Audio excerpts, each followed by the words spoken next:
In the movies, Frodo Baggins fled the Shire almost immediately after Bilbo's departure. But in Tolkien's lore, the true journey began after a 17-year silent delay, masked by a meticulous cover story.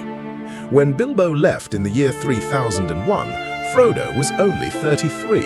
For 17 long years, he lived a quiet life in Bag End while Gandalf searched the world for the truth of the ring.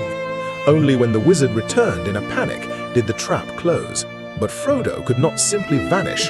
To avoid drawing the suspicion of his nosy neighbors, he spent months staging a fake bankruptcy, sold his ancestral home to the Sackville Bagginses, and pretended to move to an isolated cottage in Buckland.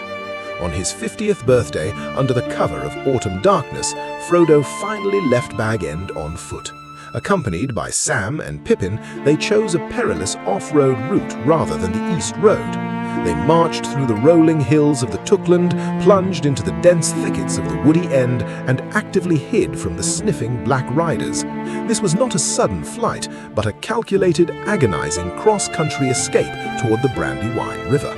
What the films cut completely was the conspiracy of friends. Merry, Pippin, and Fatty Bolger already knew Frodo's secret, aided by Sam's inside information.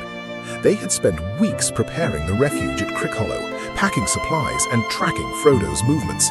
When the exhausted travelers finally crossed the Bucklebury Ferry in the dead of night, slipping just inches away from a waiting Nazgul, their conspiracy saved their lives. They had survived the Shire, but the ancient wild was waiting. 17 years of waiting ended in a frantic midnight river crossing. The borders of their peaceful homeland were officially crossed, and the true nightmare was about to begin. The shadow was hunting, and the road ahead led directly into the living malice of the old forest.